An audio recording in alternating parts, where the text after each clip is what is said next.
Hey everybody, I don't need to tell you what it is. Let's get right to these questions.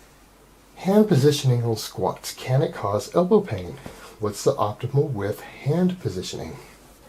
Hand placement on your squat is going to be very, very individual. Previous injuries, muscle insertions, the way you're built, what style of squat that you do is all going to influence what is your optimal position. But I will tell you that if something hurts your wrist, your elbows, or your shoulders when you're squatting, your position is off. You need to change something at that point. Because for some people, it is literally closer than I can pull my scapula back right here. For some people, it's all the way out to the collars. And for most people, it's somewhere in between. So what you have to do is assess and find it yourself, and it's going to depend on all of those factors. And there is no one perfect squat grip width. There is only the perfect squat grip width for you at this present time with the type of squatting you're doing. And so my advice there is experiment around, and you've got to find that optimal grip width that balances comfort in all of your joints with stability, which is easier said than done. Experiment around with it, and you got to find your right spot. But if it hurts a joint somewhere, it is absolutely incorrect. All right, next question. Can warming up too much on squats negatively affect your performance? Not just yes, but hell yes. If you excessively warm up on any lift, your top end sets are going to be reduced. And that's why I tell people warm up with low reps. I don't recommend anything over 5 reps for warm-ups.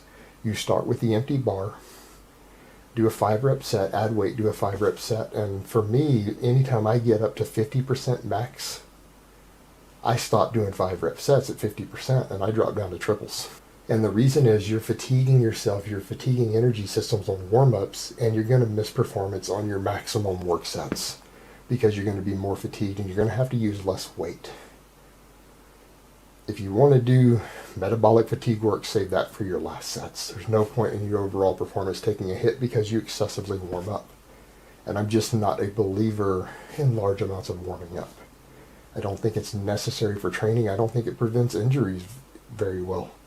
I think it just adds time, it adds fatigue, and it might add some metabolic fatigue that can help you grow, but it certainly isn't going to help your performance on your best sets. All right, next question. Yeah, I'd really like to know that too. I guess there was another question right above it. Should people only use your novice program if they are new to training or if they have trained already but put on little muscle?